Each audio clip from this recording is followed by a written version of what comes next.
Assalamualaikum warahmatullahi wabarakatuh. Selamat pagi. Semangat pagi. Semangat, alhamdulillah. Puji syukur kehadirat Tuhan Yang Maha Esa, yang mana pada kesempatan pagi yang cerah ini, pagi yang berbahagia ini, kita bersama-sama bisa berkumpul, bisa bersilaturahmi bersama di tempat yang insya Allah membawa barokah ini. Amin amin ya Allah. Amin ya Rabbal Alamin. Yang kami hormati segenap teman-teman, segenap rekan-rekan tentor dari Jogja, Dongaji, yang kami hormati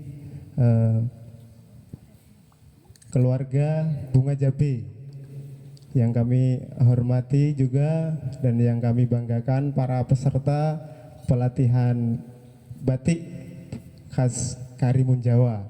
Ini mudah-mudahan pada kesempatan pagi hari ini kita diberikan ilmu yang luas oleh Allah Subhanahu wa taala, kita diberi kesehatan jasmani dan rohani sehingga dalam menjalankan aktivitas sehari-hari kita dimudahkan oleh Tuhan Yang Maha Esa. Amin ya Rabbal Alamin. Bapak Ibu hadirin yang kami hormati dan juga rekan-rekan peserta pelatihan batik, kita dari mulai tanggal 25 hingga pagi hari ini kita bersama-sama sudah melakukan berbagai kegiatan. Salah satunya kemarin dari peserta kita sudah melaksanakan pelatihan membatik, yang mana batik ini akan dijadikan batik khas Karimun Jawa. Terima kasih kepada para tentor kami, para tentor kita yang masih sampai hari ini masih semangat terus memberi ilmu, memberi bimbingan kepada kita semua. Baiklah Bapak Ibu hadirin yang kami hormati, di pagi hari yang berbahagia ini kita akan membahas bagaimana budaya, bagaimana sisi lain dari batik yang ada di Indonesia, khususnya di Karimun Jawa ini ke depan. Kita agenda hari ini, pagi hari ini kita adalah ketahanan budaya, terutama budaya batik. Dalam hal ini nanti akan disampaikan oleh moderator, Bapak moderator nanti akan menjabarkan, akan bercerita, akan mengajarkan kita tentang bagaimana ilmu batik, tentang bagaimana sejarah dan kisah-kisah batik. Di situ nanti kita akan tahu bersama sehingga kita akan paham nantinya dan kita akan bersama-sama berkreasi bersama-sama ini membuat batik khas Karimun Jawa ini, sehingga batik di Karimun Jawa ini akan menjadi ketahanan budaya khususnya di Karimun Jawa. Terima kasih. Itu dari kami selaku pembawa acara, dan ini nanti akan dipandu oleh Pak Moderator. Langsung saja kepada Pak Moderator saya persilahkan. Terima kasih. Monggo Pak Moderator. Baik, terima kasih Bapak Ibu sekalian. Selamat pagi. Assalamualaikum warahmatullahi wabarakatuh. Waalaikumsalam warahmatullahi wabarakatuh. Salam budaya. Mungkin ibu-ibu yang sudah di belakang bisa merapat ke depan. Yang nggak dapat tiker nanti dicokot semut. Bahaya nanti. Ya, bisa merapat sini, Bu atau mbak-mbaknya, silahkan supaya nanti lebih bisa bersinergi gitu. Monggo, nggak apa-apa. Kita melingkar. Jadi kalau belum melingkar nanti belum saya mulai. Asik. Sini Mbak Dewi. Mbak Dewi, ya Mbak Dewi, sebelah sini. Oke, masih kosong.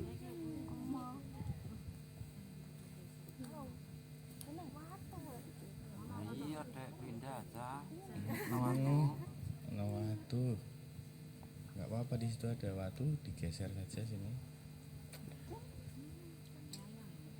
Baik, terima kasih atas kehadirannya yang terhormat Bang Jack selaku tuan rumah Bunga Jabe, kemudian Laku BPD. BPD. Ya. Oh, iya. BPD Kemujan. BPD Kemujan. Oh, ada petinggi ternyata di sini. Pejabat desa. Pejabat desa. Yang saya hormati pula Mas Ambon selaku pimpinan Pondok Kreatif Bunga Jabe, kemudian ketua pelaksana pelatihan batik kreasi budaya, dan ibu-ibu sekalian yang hadir di sini. Sambil lanjut ya, sambil nyantai, mungkin bisa sambil pesen-pesen kopi, atau yang di sini bisa copot masker pula karena supaya lebih rileks begitu. Jadi biar lebih santai gitu, tapi tetap serius. Oke, pada pagi atau menjelang siang ini sudah puncak kegiatan kita dalam pelatihan batik kreasi budaya. Hari ini kita akan berbincang-bincang atau berdiskusi atau bertokso begitu istilahnya, tentang ketahanan budaya. Apa itu ketahanan budaya, atau apa istilahnya mempertahankan budaya atau tahan budaya atau pertahanan budaya, itu nanti akan dibahas oleh pakar-pakar narasumber kita pada siang hari ini. Sebelum kita lanjut membahas tentang ketahanan budaya, sebelumnya saya perkenalkan, saya selaku moderator, namanya Koko, asli rumahnya Jogja, Bu. Terus yang di samping ini adalah narasumber pertama kita, namanya Pak Nur Rahmat, biasa disebut dengan Yimat. Beliau adalah pemilik atau owner, kiainya Pondok Kreatif Rumah Batik Dongaji. Omah Kreatif Dongaji, Ralat ya. Omah Kreatif Dongaji itu biasanya juga aktivitasnya memang batik gitu. Tapi kadang ada pengajian gitu. Kalau enggak ada jamaahnya yang ngaji sendiri beliaunya. Kalau tiap maghrib saya ke sana itu mesti ngaji. Insyaallah. Beliau adalah seniman juga, jadi lulus di ISI Yogyakarta. Aslinya melonggo ngono lah. Iya, yang saat ini mendalami batik.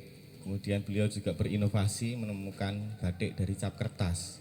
Nah, nanti meskipun di pelatihan kemarin ada cap tembaga, tapi beliau juga membuat cap dari kertas. Itu nanti akan sangat memudahkan ibu-ibu untuk produksi batik motif-motifnya. Itu bisa dari cap kertas yang modalnya itu nggak banyak gitu. Kalau yang tembaga itu bisa 1 sampai 3 juta. Kalau yang kertas ya mungkin nggak sampai 50.000 lah kalau buatnya gitu. Baik, untuk selanjutnya narasumber kita yang kedua, beliau mengenalkan dirinya atas nama Mas Yang. Nggak tahu. Oh ya, aslinya Jadi Mas nama saya sama Zakaria. dengan Bang Jack. Oh, oke. Ya, tapi nama bekannya Mas Yang. Kenapa bukan kurang kasih sayang? Oh iya, kurang kasih sayang. Monggo yang maunya. Ya, beliau ini adalah aktivis ya, aktivis tentang kalau saya dengar disabilitas. Beliau ini peduli dengan teman-teman difabel, kemudian perempuan, khususnya ibu-ibu rumah tangga gitu. Sangat peduli deh. Sangat peduli. Karena bahaya kalau nggak diperdulikan ibu-ibu rumah tangga ini, bahaya ini. Nah, rumah bisa berantakan semua ya kan, kalau nggak dipedulikan. Gitu. Itu mungkin langsung ke moderator kita yang ketiga. Ini moderator narasumber. Aku dulu kayak kue gitu jadi nganu. Narasumber kita yang ketiga namanya Ahmad Misdatul Dani ya. Misdatul Dani. Oh, Mas Ahmad Misdad Hudani. Hudani. Beliau adalah Direktur Eksekutif Yayasan Sanggar Inovasi Desa di Yogyakarta. Lulusan UGM, kemudian sekarang aktif di desa. Jadi beliau ini termasuk punya kerja-kerja kebudayaan juga gitu. Tapi lebih fokus pada pemerintahan desa dan badan usaha milik desa juga. Nah, saat ini sedang banyak aktivitas di Berau, Kalimantan Timur untuk mendampingi 20 desa. Terus kemudian banyak di desa-desa lain juga yang selanjutnya akan didampingi gitu. Bisa orang lain. Desa-desa orang lain. Bisanya sendiri. Oke. Oke. Ada? Kedua. Kedua. Oke, ini. Manut. Oke. Anu urut. Untuk mempersingkat waktu, Sponsor ini mesti. oke, kita untuk mempersingkat waktu supaya lebih meriah lagi. Ini ada narasumber kita yang pertama yaitu Mas Yang. Nanti berbicara tentang ketahanan budaya dalam perspektif ibu rumah tangga atau perempuan. Bagaimana perempuan ini mempertahankan kebudayaan kita di sini, khususnya mungkin di wilayah Batik. Nah, beliau akan berbicara tentang panjang lebar dan kemudian ini forumnya dibuka bebas, bisa bertanya ya, apapun, bertanya apapun, nanti insya Allah teman-teman narasumber bisa memberikan solusi-solusinya. Begitu. Untuk waktu kami silakan, monggo. Mas Yang. Oh ya.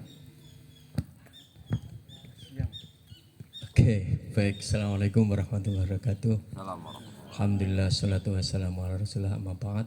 Ibu-ibu dan bapak serta saudara yang saya hormati, puji syukur kehadirat Allah. Pagi menjelang siang ini saya dipertemukan dengan orang-orang yang luar biasa. Saya dipertemukan dengan teman-teman, sahabat dan saudara yang luar biasa. Mudah-mudahan pertemuan ini bukan pertemuan yang pertama dan terakhir, terutama dengan SID, karena saya nanti akan belajar banyak dengan teman-teman SID. Saya kira kalau Mas, panggilnya siapa? Mas Dani ini Kagama, saya Kadogama. Dia keluarga alumni Gajah Mada, saya keluarga DO Gajah Mada. Mas Dani dari fakultas? Teknik ya? Luar biasa. Saya dari geografi UGM tapi nggak selesai. Saya dulu belajar di geomorfologi dan sumber daya alam, sumber daya lahan di jurusan geografi fisik Fakultas Geografi UGM. Tahunnya mungkin Mas Dani belum lahir, tahun 9. Saya kuliah tahun 89, kemudian pulang ke Jepara tahun 86 karena DO. Gitu. Ya karena tahun 93, 94 diajak dia demo soal PLTN misalnya. Nggak tahu yang ngajak dia atau saya, nggak tahu ya. Kayak gitu. Nah kemudian beberapa hari yang lalu saya ketemu Bang Jack di sini. Kemudian bicara soal pembangunan Karimun Jawa, ketemu dengan Om Daniel atau Menir Daniel, bicara soal bentang alam Karimun, kemudian ke depan mau kayak apa dan lain sebagainya. Dan pagi ini saya di-prank, aslinya saya di-prank oleh senior ini, oleh Mbah Rohmat ini atau Yi Rohmat tadi. Yimat gitu ya. Saya kaget ketika dia disebut Yimat gitu. Waduh, ngeri ya gitu. Rais Syuriah Pagung Harjo. Ya, mudah-mudahan pertemuan ini luar biasa, mudah-mudahan mendapat berkah dari Allah. Keduanya salawat serta salam tetap tercurah kepada junjungan kita Nabi Agung Muhammad SAW. Allahumma sholli alaihi. Mudah-mudahan kita bisa menjalankan sunnah-sunnahnya dan kelak mendapatkan syafaatnya. Amin, amin. Ibu, bapak dan saudara semuanya, saya pertama kali datang ke Krimun itu tahun 2000. Mungkin ada yang belum lahir tahun 2000. Dan itu pertama kali bawa bantuan raskin. Jadi setelah reformasi itu kan kemudian ada beras raskin itu ya. Saya bawa beras raskin dari pemerintah kabupaten untuk Krimun, kemudian sama Parang. Dan karena nggak ada yang mau ke Parang saat itu, malam itu juga turun dari KMP Muria, saya yang disuruh ke Parang. Jadi dari Krimun itu saat itu masih 3 jam, masih pakai kapal motor tempel itu. Dan sekarang yang jadi jurumudi atau nganunya itu Mas Safa yang ada di mana Telkom itu. Ada yang dari Krimun? Ada ya, yang di Telkom itu Mas Safa itu. Di tengah perjalanan tiba-tiba kapalnya itu kena perahunya kena rumput laut, bocor, ya sudah. Malam itu tengah malam bocor, sai-sai-sai tak dungo pokoknya. Udah kayak gitu kapalnya kena karang lagi, baling-balingnya kena dungane salah, dungaku bismillahirrahmanirrahim ya bismillah amut. Jadi begitu naik, wah saya pengen tidur itu. Nah tapi saya masih yakin karena di dalam perahu itu ada bayi yang baru pulang dari rumah sakit Kartini, kemudian naik KMP Muria, ya saat itu kota Ukir apa Muria ya, saya lupa. Muria ya, Muria. Setelah itu naik kapal itu, dan saya yakin saya tidak akan tenggelam karena mendapatkan syafaat dari bayi itu. Bukan dari orang yang sudah berdosa, tapi dari anak yang belum berdosa itu. Ya itu keyakinan budaya yang ada dalam diri saya. Nah soal ketahanan budaya ini sebenarnya saya tidak terlalu banyak belajar soal itu. Cuma tahun 2007-2008 ketika saya jadi asisten anggota DPR RI dari Komisi 4 itu sempat datang ke Karimun untuk pemberdayaan perempuan pesisir di Jepara. 1 di Kecamatan Kedung di Desa Panggung, 2 di Kecamatan Kota di Sambulu, dan yang ketiga di Kecamatan Karimun di Desa Kemujan ini. Saya masih ingat ada di sekitar balai desa kalau kumpul gitu ya. Dan ada yang menarik Mbak Rahmatnya. Ketika pertama kali pelatihan itu pertanyaannya untuk sangu apa ora. Engko bariki ono bantuan alat apa ora. Jadi mindsetnya atau cara berpikirnya kalau ada program dari pihak lain atau dari luar itu selalu kita memposisikan diri kita sebagai objek gitu ya. Nah pagi ini saya ingin pemposisian diri sebagai objek itu dirubah, bahwa yang namanya pelatihan ini itu bukan kepentingannya Kiai Nur Rahmat, kemudian Mas Koko maupun Mas Dani dan kawan-kawan dari Jogja, tapi memang kebutuhan dari ibu bapak semua yang ada di Kemujan ini, terutama mbak-mbak. Dulu saya masuk itu memang pada ibu-ibu yang kalau siang atau kalau malam sering ditinggal oleh suaminya melaut, itu kan, sehingga diajari bersama untuk pengembangan pemberdayaan ekonomi masyarakat pesisir. Misalnya dulu itu sesuatu yang sudah agak dilupakan adalah ngelentek klopo, minyak kelapa. Itu kan budaya kita ya, budaya lokal kita di Kemujan. Tapi kemudian karena ada merek tertentu, kopra itu, kemudian itu harganya kan lebih mahal sehingga beralih ke yang merek internasional yang kemudian lebih bersahabat dengan kita. Walaupun sesungguhnya lebih sehat, menurut jenengan lebih sehat yang dari kopra atau yang dari kelapa ini? Lebih sehat dari kelapa. Sampai ada yang namanya VCO itu apa toh Mas? Virgin coconut oil. Virgin. Jadi murni gitu ya. Jadi minyak kelapa murni. Nah, sekarang kalau dulu itu digoreng atau di apa ya? Digodok sampai ngentol sampai menimbulkan blundu atau bundu. Ya bluduk. Ya. Wayah cilik aku mangan. Oh. Kowe nek dielingno ngene kok elingan to, Lek. Iya, Mangan blundu karo parutan klopo ngono. Wah, rasane wis kaya ning swarga ngono ya. Iya. Swarga ngene wae lho cukup ya Allah. Ngono itu kali. Nah, jadi itu sesungguhnya budaya kita yang hari-hari ini sudah agak kita lupakan. Prestasi membuat minyak kelapa itu hampir-hampir dilupakan karena prosesnya lama. Sementara kalau kita beli kemasan itu kan cepat dan lebih murah. Tapi kesehatan kita agak terganggu. Nah, yang kedua saat itu adalah pembuatan tepung teripang. Masih ada sekarang teripang? Hah? Masih. Tapi budidayanya aja enggak? Enggak ada kan?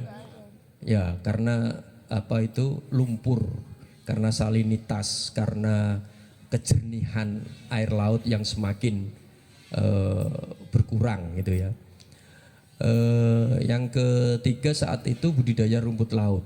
Ini juga di Kemujan saya kira juga semakin berkurang, apalagi ini yang kemudian menjadi concern saya hari ini adalah banyaknya tambak udang intensif yang sesungguhnya tidak legal, yang sesungguhnya belum berizin. Nah, ini yang menjadi concern saya hari ini. Saya sudah berkali-kali datang ke Krimun dan ada banyak hal yang kemudian mudah-mudahan nanti tidak saya sendirian yang menyuarakan soal tambak udang intensif yang tidak berizin ini. Ibu Bapak yang saya hormati, soal ketahanan budaya sebenarnya saya terkaget-kaget ketika Yin Rahmat ini mau bikin batik. Awal tahun saya masih ingat bahwa beliau mengirimkan WA kepada saya untuk menyusun proposal acara semacam ini, tapi khusus disabilitas, karena dipandangnya saya dekat dengan teman-teman disabilitas. Tapi saya difabel tapi tunarekma. Saya tahu. Ya sudah, ini tak tutup, tak buka aja. Jadi saya hari ini banyak bergumul dengan teman-teman difabel. Jadi different ability, mempunyai kemampuan yang berbeda dengan kita. Tapi pemerintah lebih senang menyebutnya dengan disabilitas, ketidakmampuan. Ada sesuatu yang berbeda antara different ability dengan disabilitas. Jadi kalau saya secara pribadi lebih suka difabel. Jadi different ability, dia mempunyai kemampuan yang berbeda. Contoh kasusnya sederhana, misalnya ada teman yang tunanetra itu mempunyai daya ingat yang luar biasa. Saya setua ini itu nggak hafal berjanji, al-berjanji itu maulud. Tapi saya punya teman difabel yang hafal mulai awal abtadiul imlak bismillahil aliyah sampai terakhir dia hafal. Artinya dia punya kemampuan yang berbeda dengan kita. Dia tidak bisa melihat, tapi dia mempunyai ketajaman.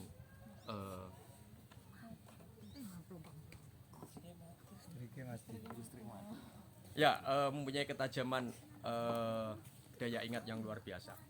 Saya kira ini juga cara pandang kita yang kurang lebih akan berbeda ketika kita mempunyai budaya. Nah, Ibu Bapak, Karimun hari ini itu seolah menjadi gadis cantik yang sedang didekati banyak orang, terutama oleh investor-investor. Nah, investasi yang ada di Karimun Jawa ini itu sudah sangat luar biasa, dan saya tidak berharap bahwa suatu ketika teman-teman saudara-saudara saya yang di Karimun Jawa itu hanya menjadi penonton saja, jadi tidak mempunyai akses terhadap kemajuan itu. Mungkin Ibu Bapak dan saudara semuanya sudah pernah mendengar bahwa Karimun akan menjadi kawasan strategis pariwisata nasional. Tapi gambarannya kayak apa itu nggak banyak yang tahu. Jadi nanti Karimun dibikin kayak apa yang sangat artifisial, yang sangat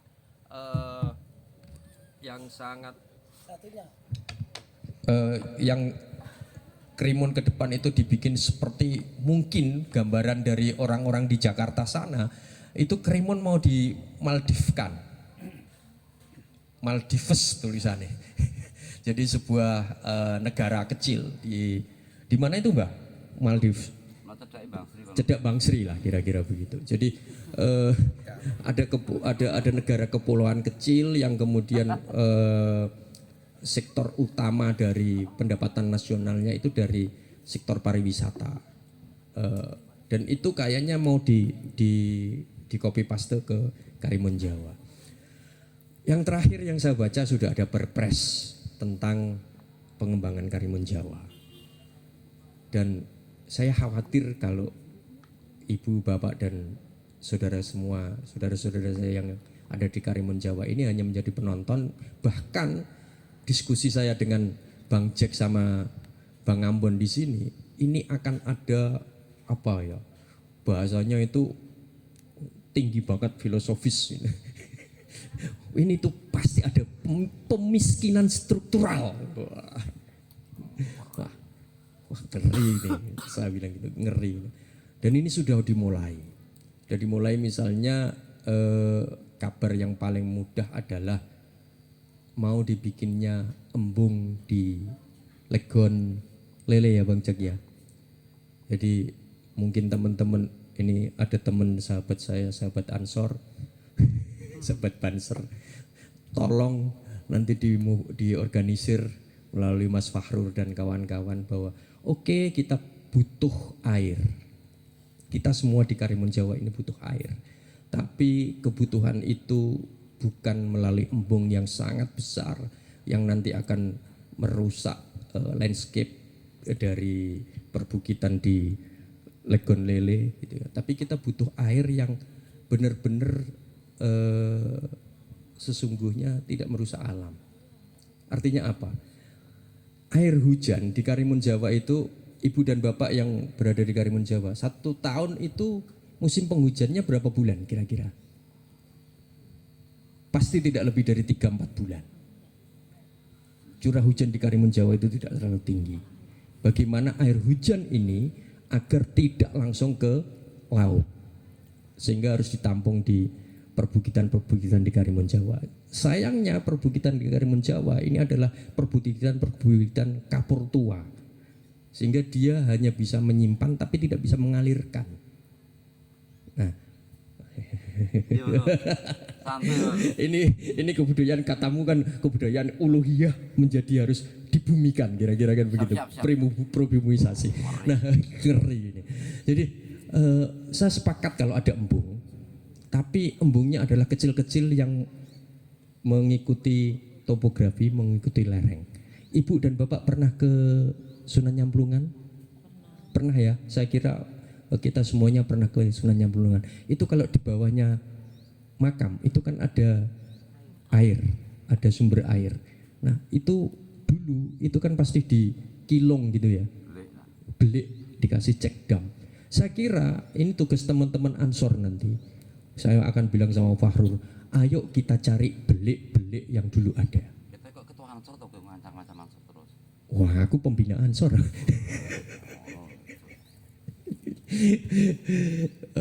Ojo lah, ora usah nganggu iku lah. Jadi mari kita nanti tracking belik-belik yang ada di perbukitan Karimun Jawa. Belik-belik yang ada itu kita kembalikan fungsi semula.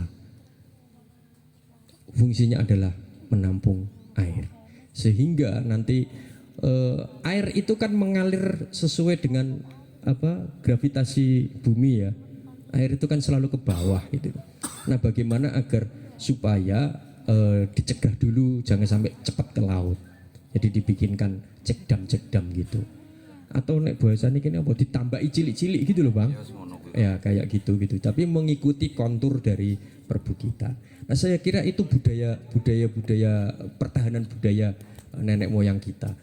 Kalau kata Mbah Rohmat itu, kenapa Sunan Nyamplungan itu ada di Bukit Nyamplung itu bukan sesuatu yang ujuk-ujuk mek beduduk nok kono. Pasti ada pemilihan situs yang kurang lebih sesuai dengan kehidupan kita. Di situ ada belik, di situ ada apa dan lain sebagainya. Dan saya baru dapat cerita bahwa Legon Lele adalah tanah tersubur di Karimun Jawa.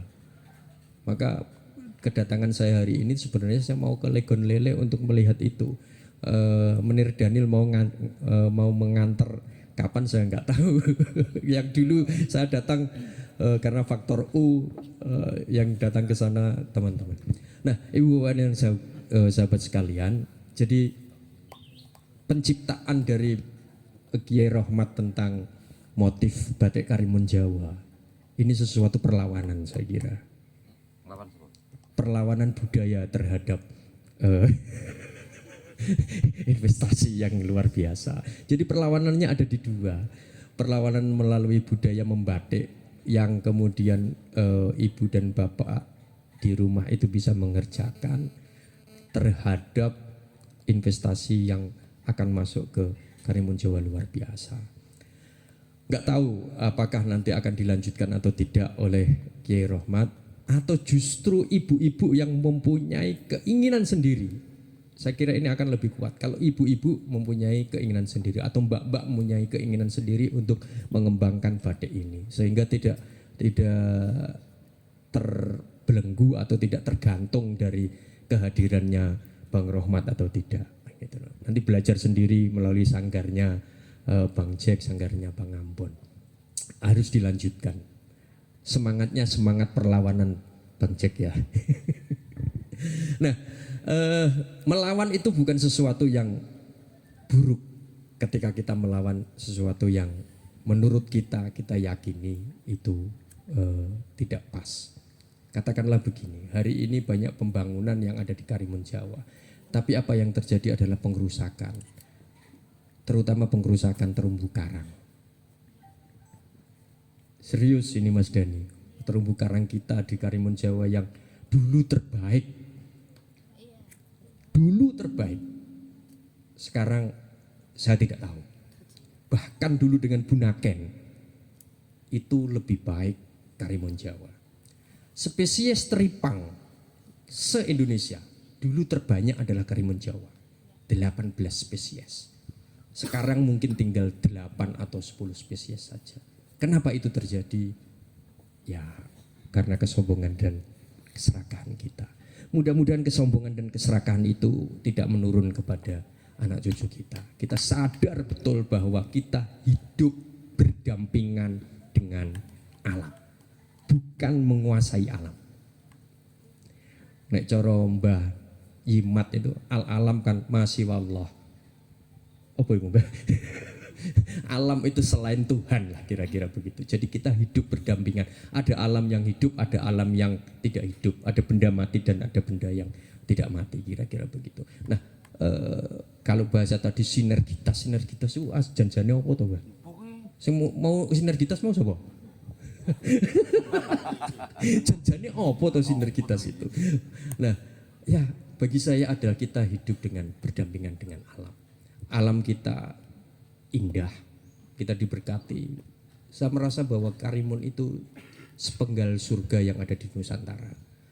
Dan saya senang ketika main di tempatnya Bang Jack, saya bisa lari ke tengah padang lamun yang sampai sana gitu kan.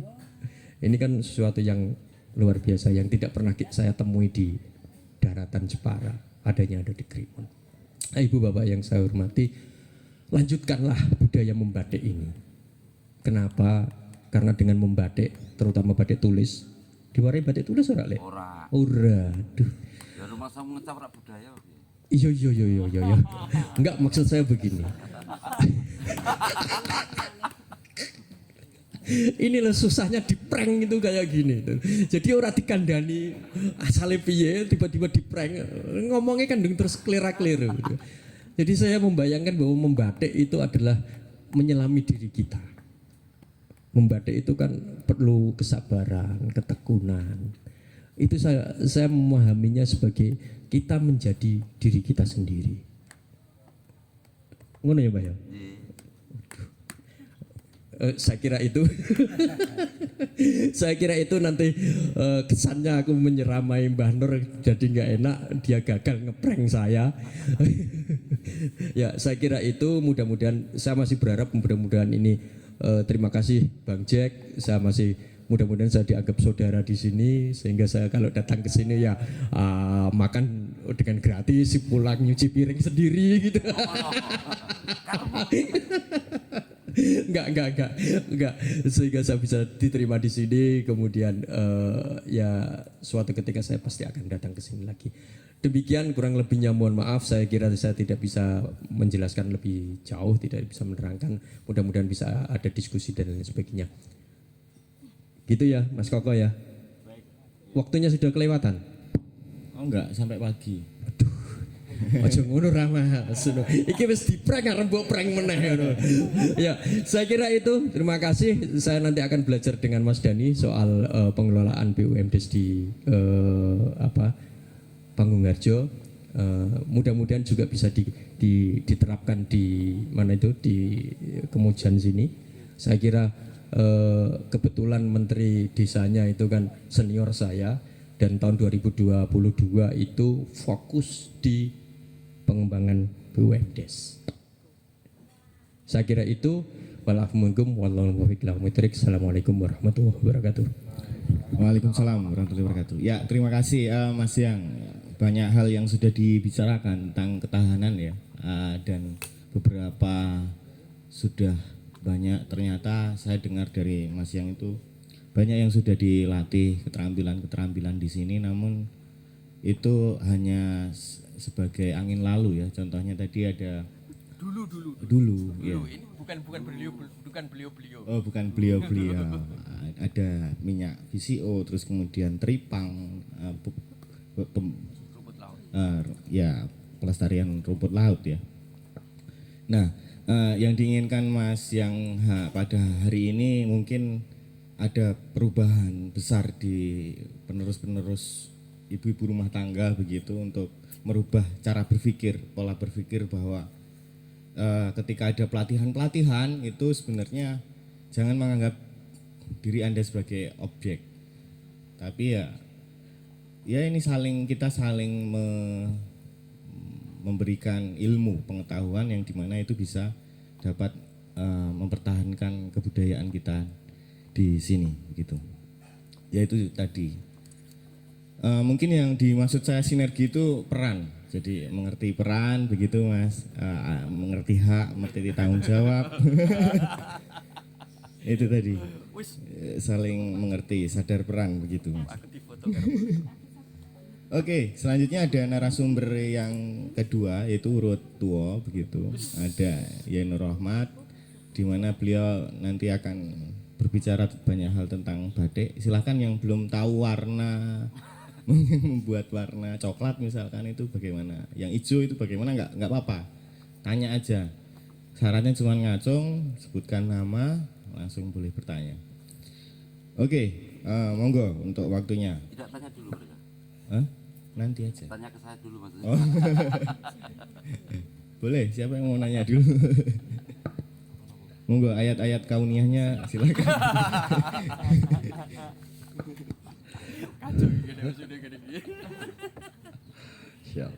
Assalamualaikum warahmatullahi wabarakatuh. Waalaikumsalam warahmatullahi wabarakatuh. Wis kaya kiai gede, insyaallah. Terima kasih Mas Moderator, Mas Koko, dan terima kasih Pak BD. Terima kasih senior saya Mas Yang.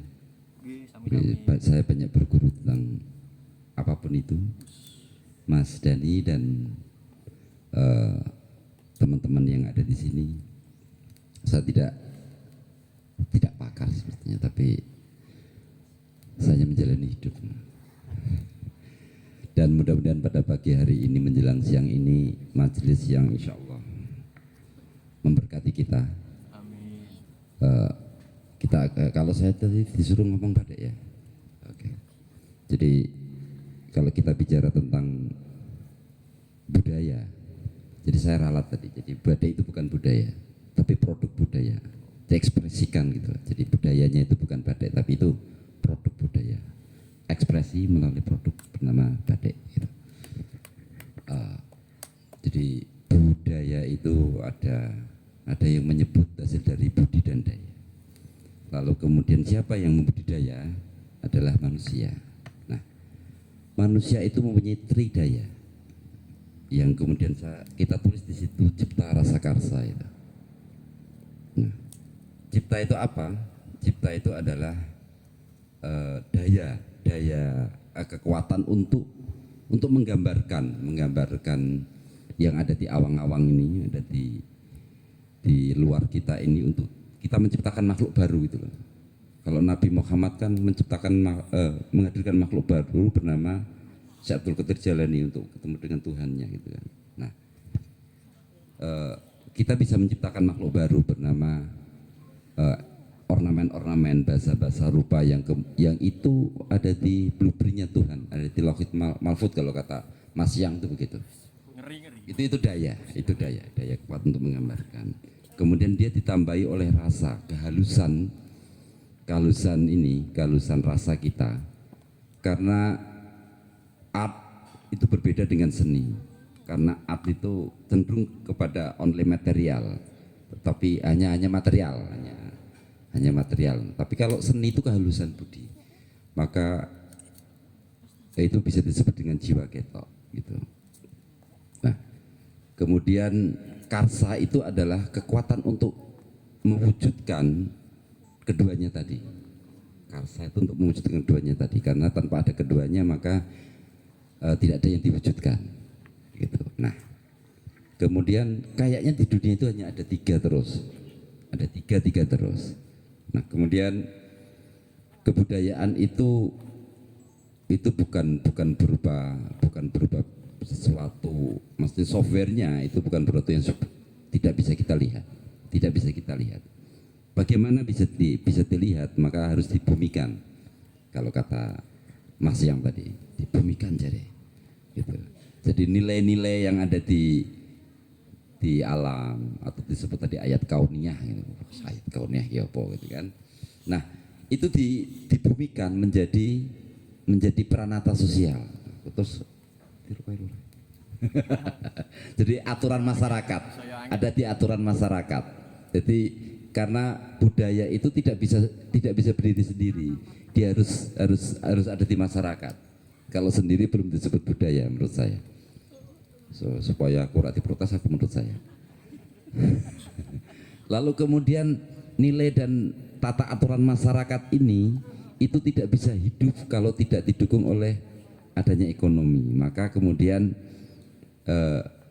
harus ada ekonomi yang membantu mempertahankan budaya ini, gitu. Nah, di batik itu menjawab itu semua. Dia menangkap apa yang ada di alam, menangkap apa yang ada di nilai-nilai itu, kemudian dibumikan menjadi ornamentasi atau gambar-gambar yang semestinya itu adalah nilai-nilai yang bisa menjadi tata aturan masyarakat. Salah satu kasusnya misalnya batik itu mengikuti kita dari lahir sampai mati, dari daur hidup menyebutnya, daur hidup dari lahir sampai mati. Kalau di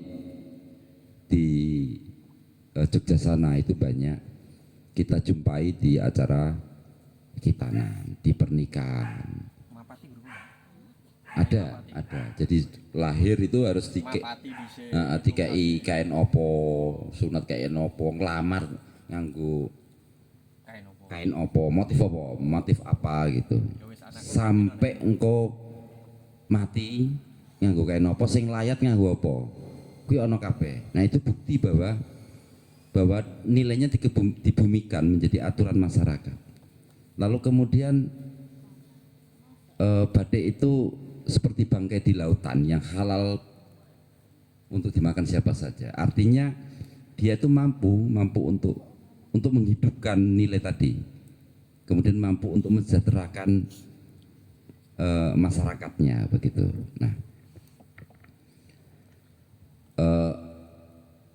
di Karimun Jawa ini saya sudah, karena Mas Fakhrul nggak ada, jadi saya menantang dia karena saya nggak mau ke Karimun Jawa lagi kalau hanya saya datang lalu kemudian dilatih 1-2 hari terus hilang.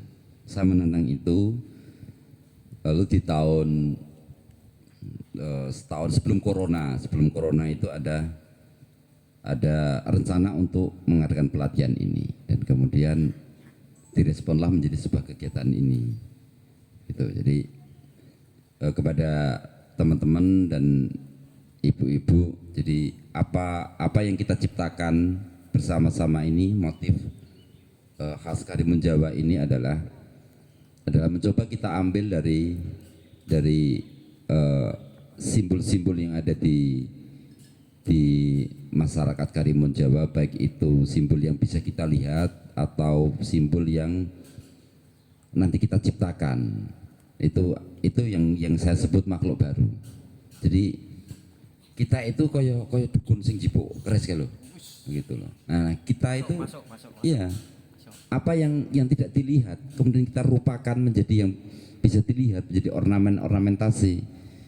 Kuwi yo gaib, kita wujudkan gitu loh. Orang dukun tok sing iso jipuk akeh jipuk keres. Tapi kita mengambil apa yang tidak dilihat gaib kan. Nah, kita lihatkan, kita wujudkan menjadi ornamentasi, dan itu bernyawa. Itu bernyawa itu.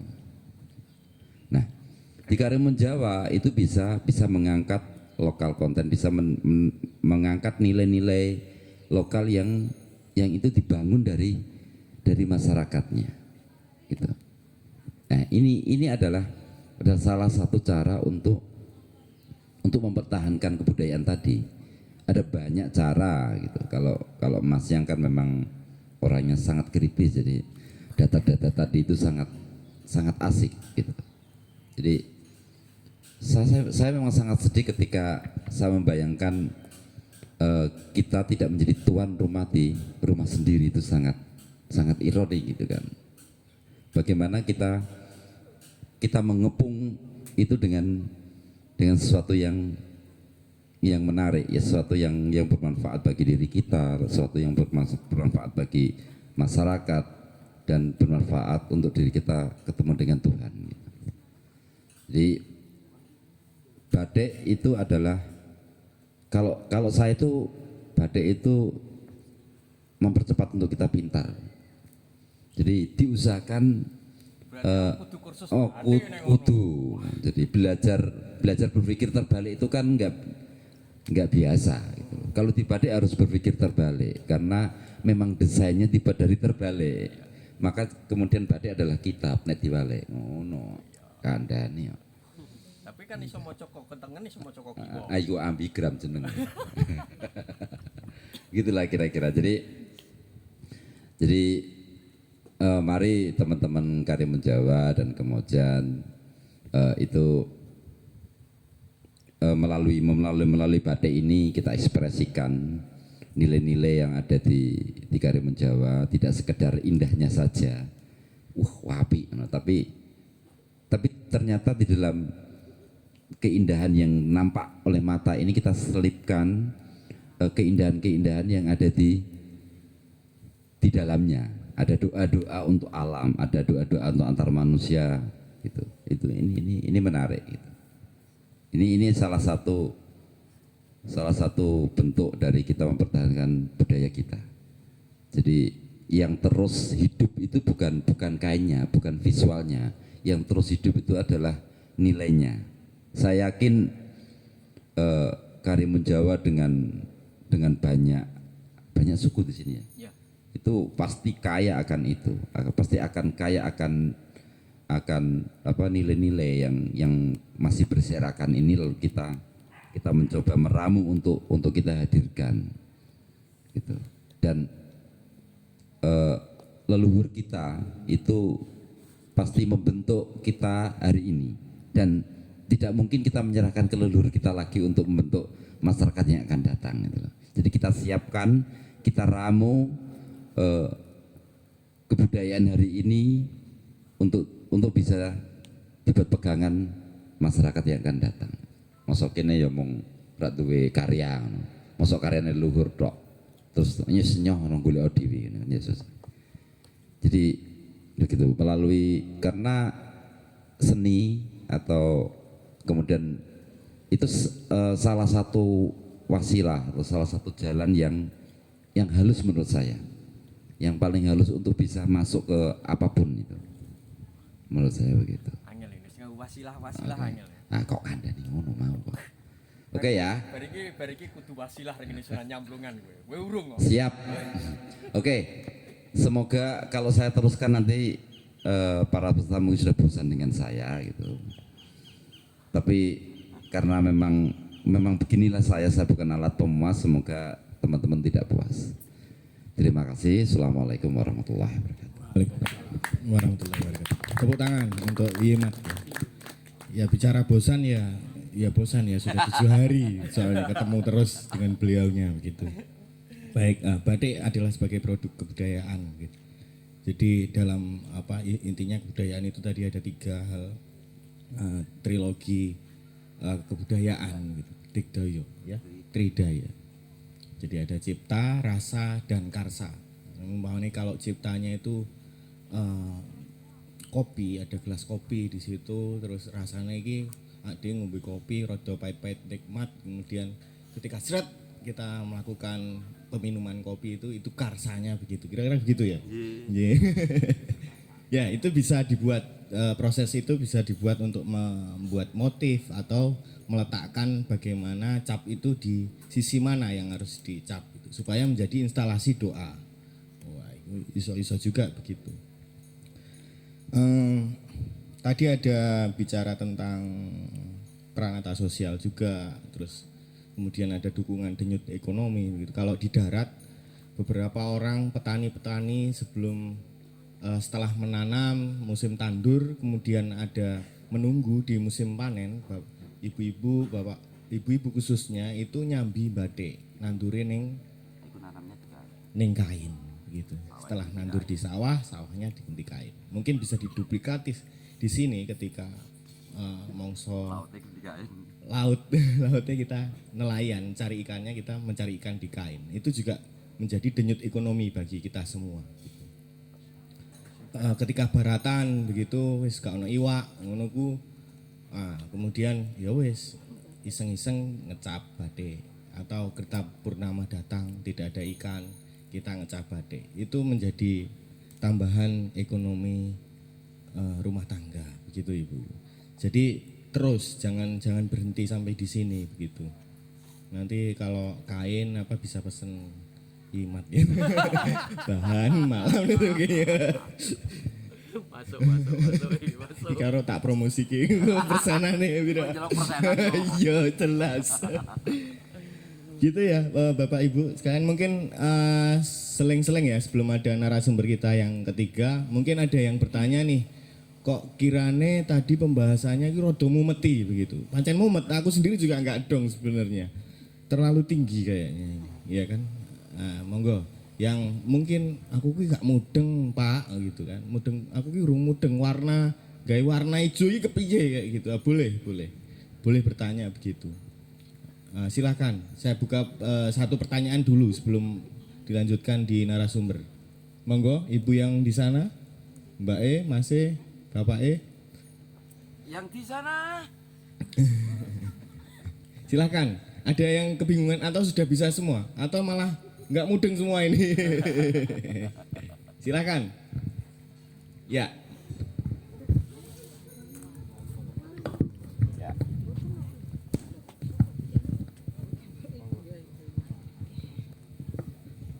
Assalamualaikum warahmatullahi wabarakatuh. Nggak usah kenalan apa kenalan dulu? Kenalan apa? Urung Kenalan kenal, dulu. Dek. Oke, nama saya Elvi, saya dari Jepara, bukan dari Karimun tapi dari Jepara. Salam kenal dengan Bapak Zakaria Ansori, kita sering ketemu di Jepara. Bapak Ansori ini kalau di Jepara ini tidak asing lagi beliaunya. Oke, kalau Mas Dani nanti kita bisa sharing ya. Kebetulan saya dari perwakilan dari desa wisata, jadi pengurusan Deswara gitu. Ya.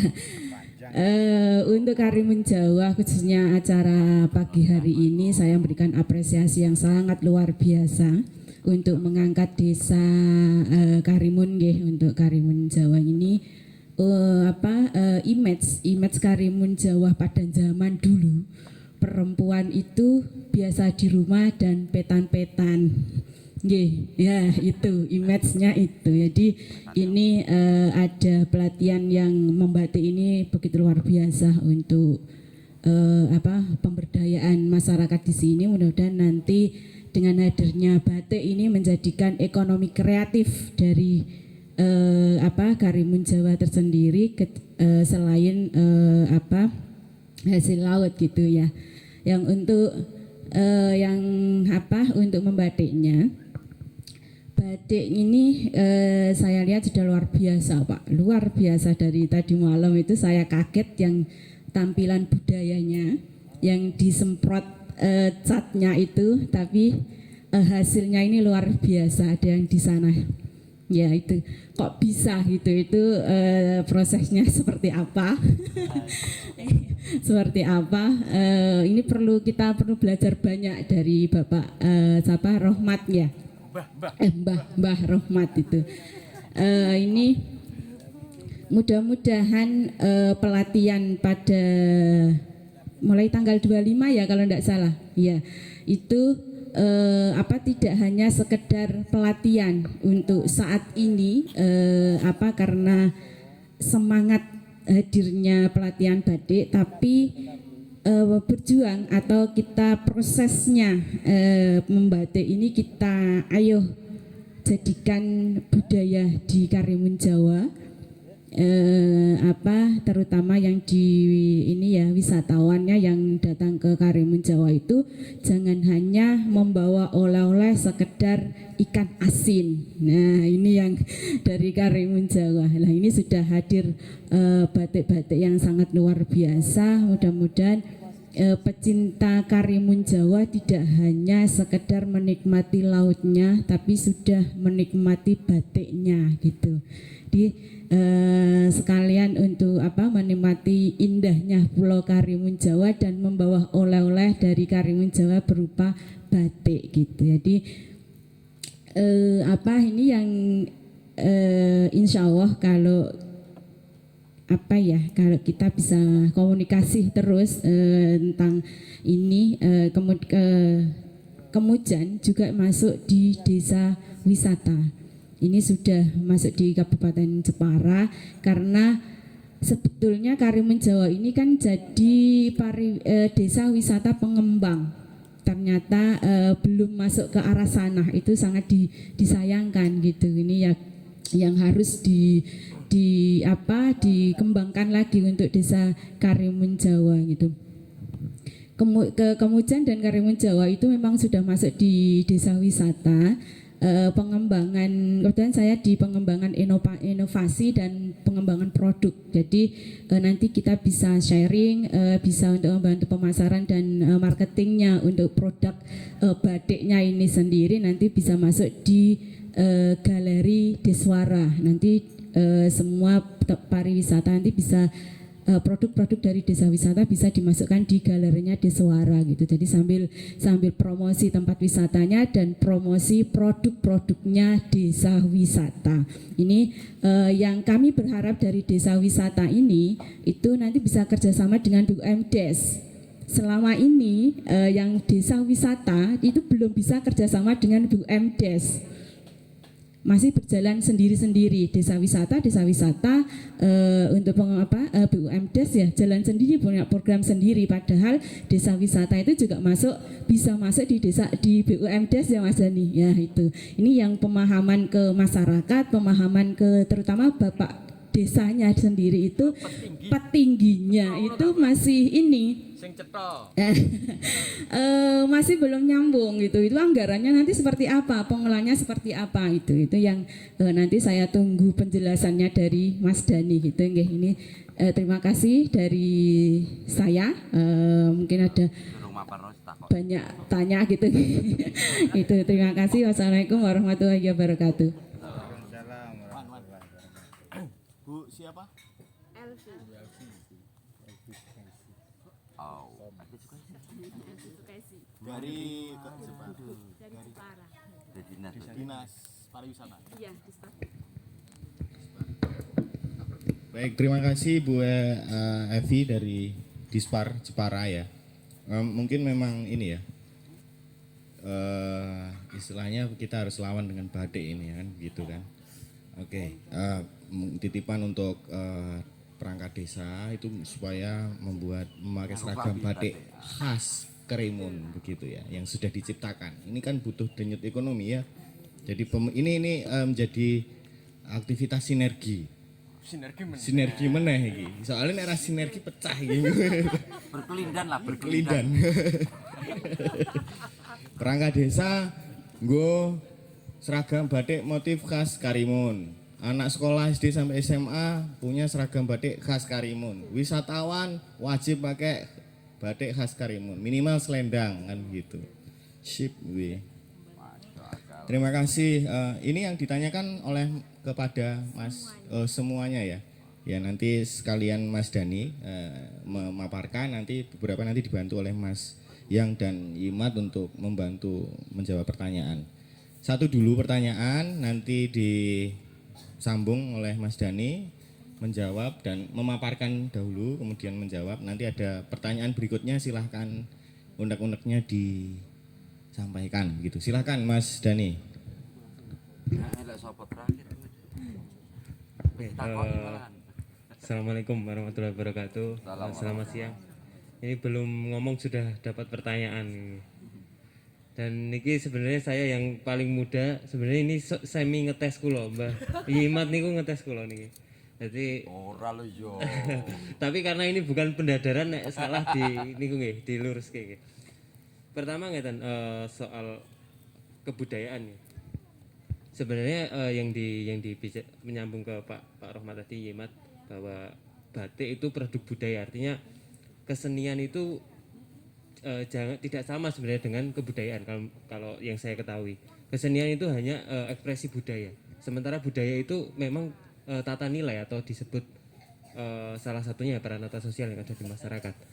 Nah, tadi di awal saya disebut sebagai sebenarnya alumni salah satu kampus ngoten nih. Nah, setelah itu malah menurut saya itu sedikit ya mungkin ada sisi keberuntungannya tapi ada sisi celakanya sebenarnya di sana. Kenapa saya jadi lulusan itu? Karena sebenarnya kebudayaan itu tidak lahir dari kampus saya, dari UGM, dari laboratorium mereka. Kita itu nggak pernah lahir kebudayaan. Apalagi apalagi dari orang-orang yang diskusi di hotel-hotel niku. Karena kebudayaan itu lahir langsung dari masyarakat. Kalau menurut saya segitu. Nah, celakanya saya yang tadi saya bilang celaka, saya itu dari SMP itu udah meninggalkan desa saya. Dari SMP, SMA sampai sekarang. Bahkan saya di Pangharjo itu, saya aslinya bukan di Pangharjo, saya aslinya di Kediri. Saya setelah selesai belajar nggak pulang ke desa saya pulang ke desanya Pak Nur Rohmat. Yo ora nyindir aku, wong desaku yo mlong.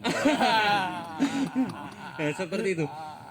Nah, kenapa kok seperti itu? Karena saya sudah tidak tahu pengetahuan lokal di desa saya, kebudayaannya apa itu saya sudah tidak pernah diajari. Jadi celakanya pendidikan saya itu seperti itu. Teknik apa tuh, Lek? Saya teknik elektro. Bahkan kalau saya ditanya disuruh nyebutin 20 tanaman yang ada di sekitar rumah saya nggak tahu namanya. Padahal dulu SD sampai SMA belajar biologi, diajari dikotil, monokotil dan segala macam, tapi Kutil barang. ya seperti itulah. Tapi tanaman di samping rumah saya saja saya tidak bisa menyebutkan. Nah, itu memang saya merasa pendidikan yang saya pelajari, saya emban itu terlepas dari konteks lokal saya sendiri. Artinya kalau bahasanya Mas yang tadi di sini, saya itu termasuk orang yang tercerabut dari akar budaya saya sendiri gitu. Makanya pentingnya ketahanan budaya sebenarnya di sana menurut saya. Nah, ini mungkin sedikit menambah juga karena tadi sudah soal pendidikan, bahwa sebenarnya kalau menurut Ki Hajar Dewantara ada tri pusat pendidikan. Nah, tadi sebelah Tridaya, sekarang tri pusat pendidikan. Nah, tri pusat pendidikan itu pertama memang sekolah memang jadi salah satu pusat pendidikan.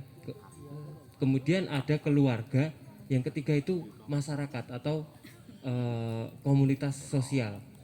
Nah, sekarang ini pendidikan itu hanya dimaknai sebagai sekolah, itu yang juga cukup salah. Artinya keluarga dan masyarakat lokal itu tidak dianggap sebagai proses pendidikan.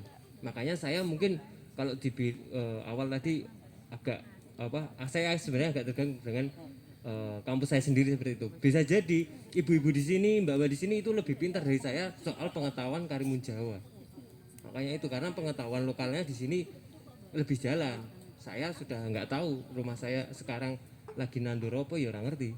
Pengetahuannya wis terlepas di sana. Seperti itu sih saya kalau bilang kebudayaan. Nah, tata nilai tadi sebenarnya kalau tahun lalu kita Sanggar Inovasi Desa itu membuat namanya Kongres Kebudayaan Desa. Kita mencoba membicarakan soal kebudayaan desa karena adanya COVID. COVID ini cukup merubah banyak hal,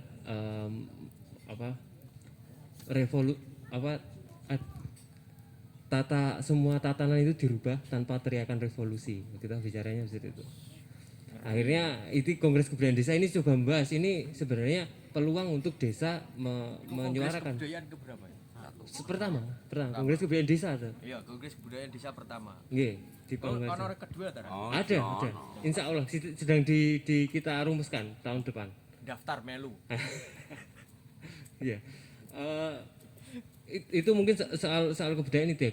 Kita menganggap bahwa COVID kemarin di Kongres Kebudayaan Desa itu salah satu kalimat yang muncul itu kenapa sih desa lebih kuat daripada kota? Karena ada tiga hal, bahwa COVID ini menyadarkan kita puncak relasi sosial adalah keluarga, puncak relasi ekonomi adalah kerjasama, puncak dari relasi politik itu adalah musyawarah, dan semuanya itu ada di desa. Semuanya itu makna operatif dari gotong royong dan masih kental di desa. Itu salah satu kalimat yang muncul di Kongres Kebudayaan Desa seperti itu. Kemudian tadi yang menanggapi Bu Elvi nggih, sebenarnya memang cukup menarik soal kenapa sih harus BUMDes. Kalau saya menganggap bahwa desa wisata nyambungnya ke BUMDes karena jangan sampai itu malah dikuasai oleh private dari swasta. Karena BUMDes itu punya 3 perspektif yang menurut saya itu jadi cukup mahal. Yang pertama, dia punya perspektif ekonomi karena memang lembaga usaha, artinya dia harus profit. Yang kedua itu dia punya perspektif sosial. Bagaimanapun BUMDes itu didirikan oleh pemerintah desa dan warga desa, artinya dia harus punya perspektif sosial. Dia nggak bisa hanya bisnis yang penting untung, dia harus memikirkan sosialnya. Kemudian ada perspektif politik, karena ya tadi bagaimanapun karena ini kepanjangan tangan dari pemerintah desa, maka apapun yang dilakukan BUMDes itu akan memberi memperbaiki nama pemerintah desa atau malah memperburuk. Jadi ada 3 hal itu yang kemudian membuat BUMDes itu cukup menarik. Kalau tadi bilangnya ada swasta yang mau masuk, ya kalau saya mungkin ngarahnya kalau bisa malah BUMDes juga ikut melindungi itu agar tidak serta merta dikuasai oleh orang ketiga yang kita tidak tahu siapa itu. Mungkin saya sebatas itu mau nggih. Ilmu saya baru segitu soalnya. Nggih. Monggo dilanjut. Wassalamualaikum warahmatullahi wabarakatuh. Waalaikumsalam warahmatullahi wabarakatuh. Kayak PMI semua ini. Aku ora yo. Aku HTI. Salam iki kode iki. Aku HTI. Iku sing kuwi. Iki sing PMI. Iki bagian UGM lho. Zaman aku PMI. Oke, terima kasih Mas Dani bahwa desa adalah pertahanan terakhir dari negara, begitu ya. Bahwa ya pengalaman dari pandemi kemarin itu pemerintah pusat ini tidak bisa melakukan apa-apa. Terbukti bahwa desa saat ini lebih kuat daripada pemerintahan pusat, begitu. Jadi jangan sembarangan dengan desa. Artinya kita lebih bisa bertahan hidup daripada orang-orang yang di sana lah, gitu ya intinya. Ada yang disebut tadi ada 3 pilar kemandirian desa ya, secara politik mandiri, secara BUMDes, secara ekonomi dan sosial ya. Bahwa BUMDes itu tidak serta-merta hanya untuk mendapatkan untung saja, tapi juga ada sisi nilai sosialnya gitu. Misalkan BUMDes wajib memberikan aturan bahwa anggota BUMDes atau yang dipekerjakan di unit-unit usaha BUMDes itu harus warga setempat, KTP setempat begitu. Itu untuk dari peranata sosialnya begitu Mas Dani ya. Oke. Saya sepakat tentang bagaimana BUMDes ini juga mampu untuk mengerumat wisata juga begitu. Kalau di desa di Kalimantan yang pernah saya dampingi itu BUMDes atau BUMKAM kalau di sana, Badan Usaha Milik Kampung, itu memiliki unit usaha yang namanya yaitu desa wisata. Itu dikelola semuanya oleh BUMDes begitu. Meskipun nanti ada unit-unit usaha, manajemen-manajemen yang lain, tapi induknya tetap BUMDes. Nah, disitulah BUMDes bisa mengkontrol untuk pendapatan untuk desanya gitu. Jadi tidak sendiri-sendiri. Kalau di Jogja, di Panggung Harjo misalkan, semua tanah khas desa, beberapa lah ya, sebagian besar tanah khas desa itu dikuasai BUMDes. Dipegang manajemen oleh BUMDes sehingga orang-orang luar yang ingin menyewa, ya itu harus lewat BUMDes dulu, nggak langsung ke kelurahan.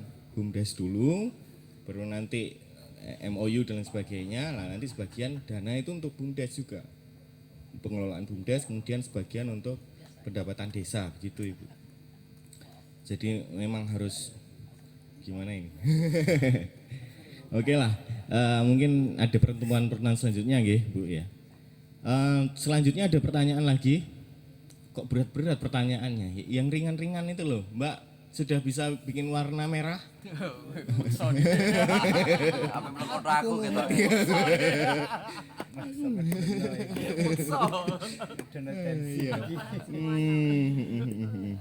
Ada pertanyaan lagi monggo Bu yang berdiri.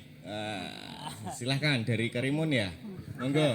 Yang dari Karimun dulu, yang kemudian nanti yang kedua. Pewarnaan yang itu belum dijawab loh. Oh ya, sorry. Sambil menyiapkan pertanyaan nggih, Mbak siapa namanya? Mbak Dewi. Pertanyaan yang sulit ya. Untuk batiknya. Tanya aja.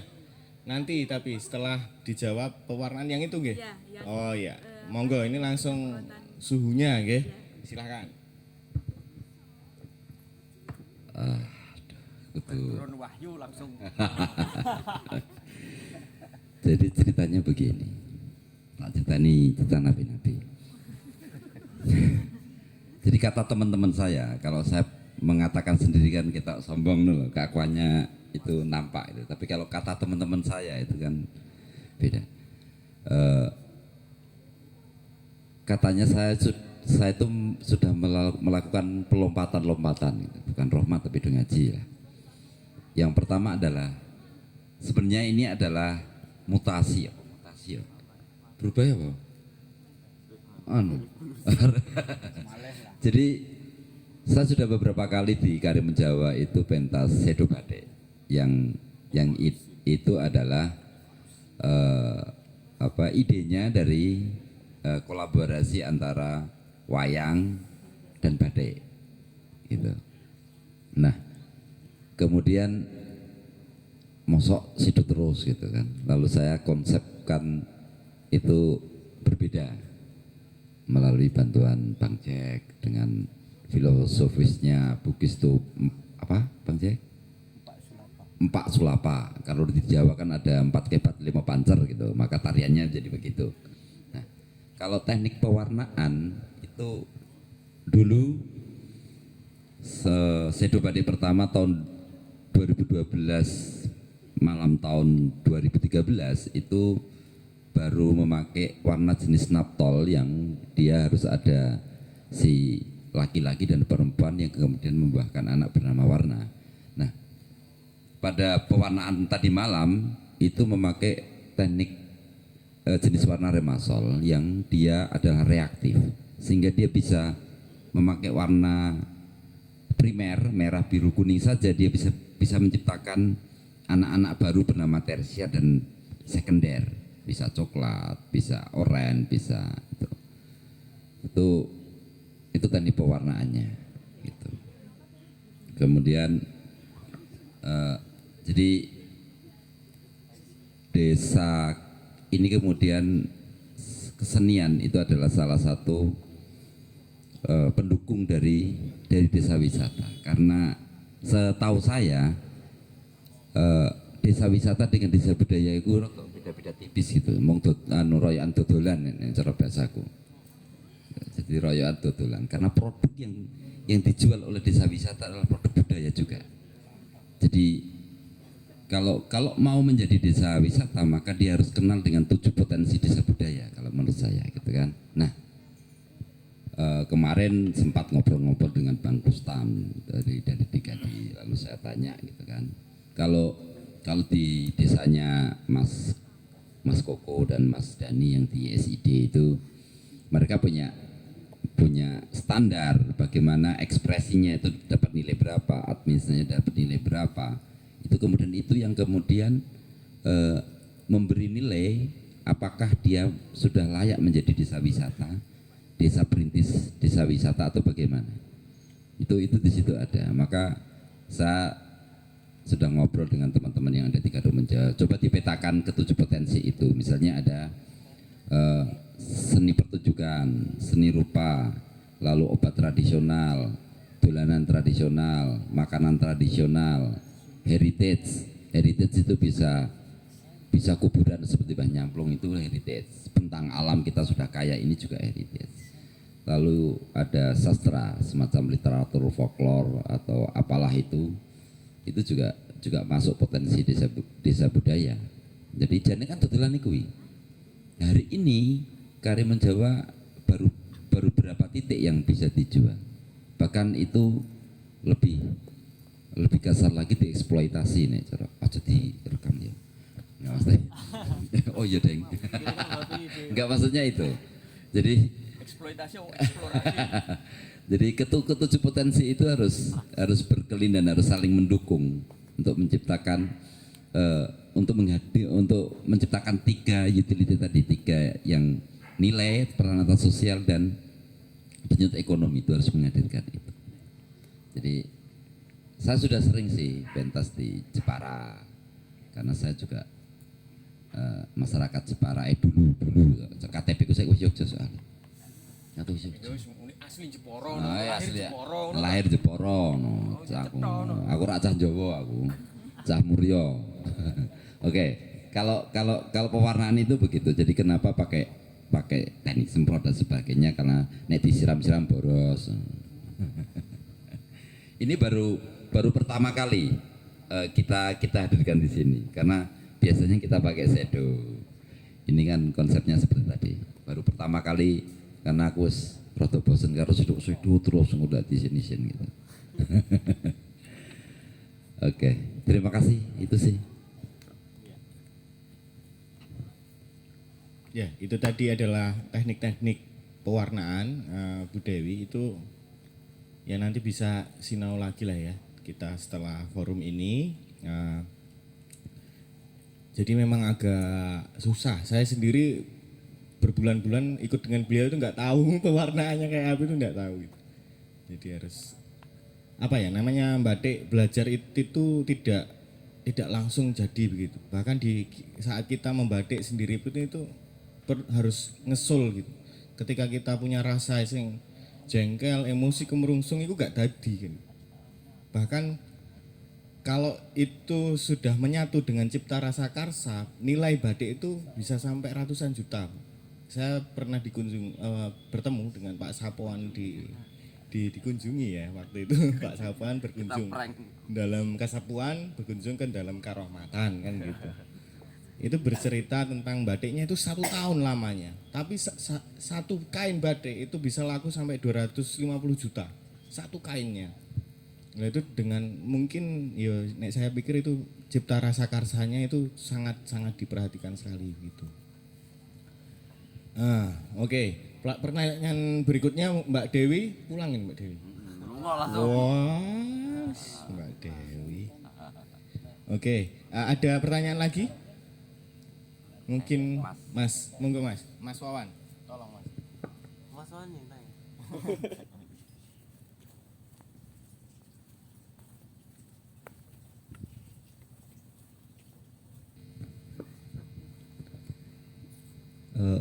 Tentang batik adalah Namanya Mas? alif Alif. Wah. alif ba ta. Batik adalah hasil suatu budaya tentang cipta, rasa dan karsa itu kan kita harus menajamkan rasa dan karsanya dulu baru bisa mencipta suatu karya itu kan. Nah pertanyaannya gimana cara menajamkan rasa dan karsa itu?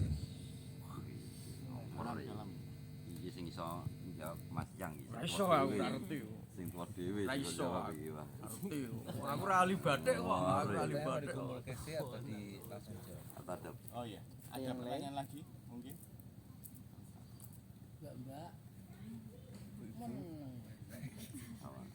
Mas Ambon mungkin dari perwakilan Sambutan. Closing statement. Ora usah takok sambutan wae. Saya biasa bekerja, tidak biasa bertanya. Workaholic. ada unek-unek yang Protes ya oleh, Bang.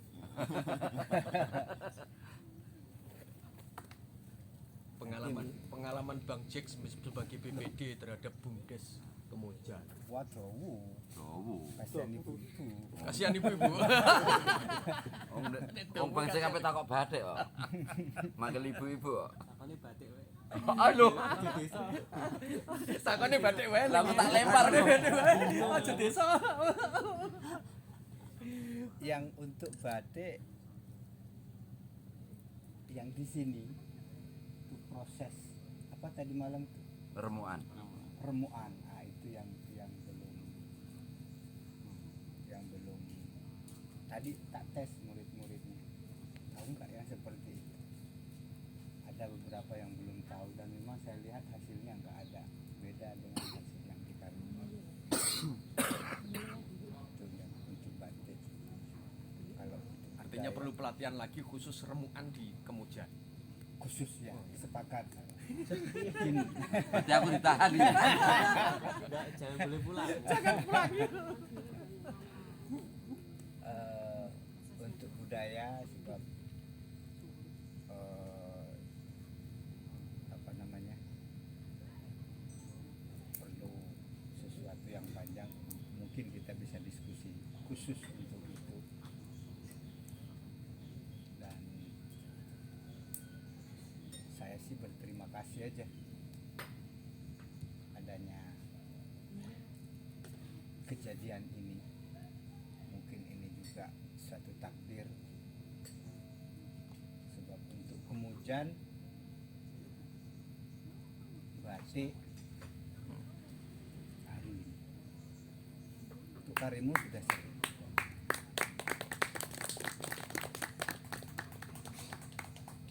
Tapi seringnya Karimun dan belum pernahnya di sini mungkin menguntungkan bagi masyarakat sini ketika mencontoh kejadian yang sudah dilakukan di Karimun dan kejadian yang baru dilakukan di sini, kita bisa mencontoh. Harapannya ya kan, biar seiring dengan kemauan pemerintah yang berkelanjutan. Saiki semua yang berkelanjutan. Itu. Ya mudah-mudahan kegiatannya yang berkelanjutan, yang saya harap juga berbudayanya juga berkelanjutan, itu mulai megap-megap. Untuk lingkungan sampean sudah mulai paham semua tentang Karimun seperti apa yang mungkin bisa kita diskusikan, dan hasil diskusi itu bisa kita kemas atau apa namanya, kita ledakan biar budaya itu bener diledakno ya terkungkung terus. Budaya itu seolah-olah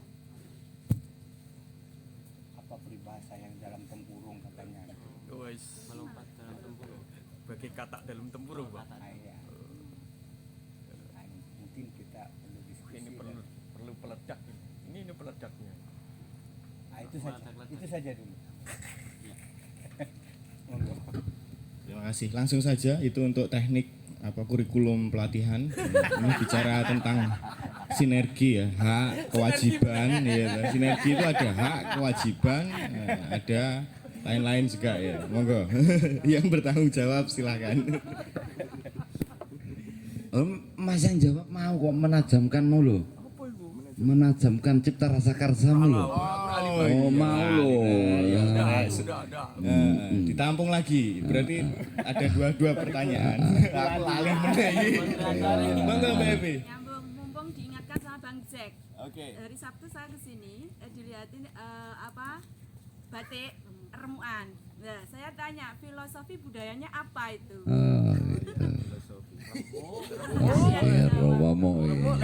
Remo. Jadi budayanya remo. Iya, tiga pertanyaan dulu ya. Yang pertama tentang bagaimana kita melakukan iki rodok makrifat iki. Cipta rasa dan karsa.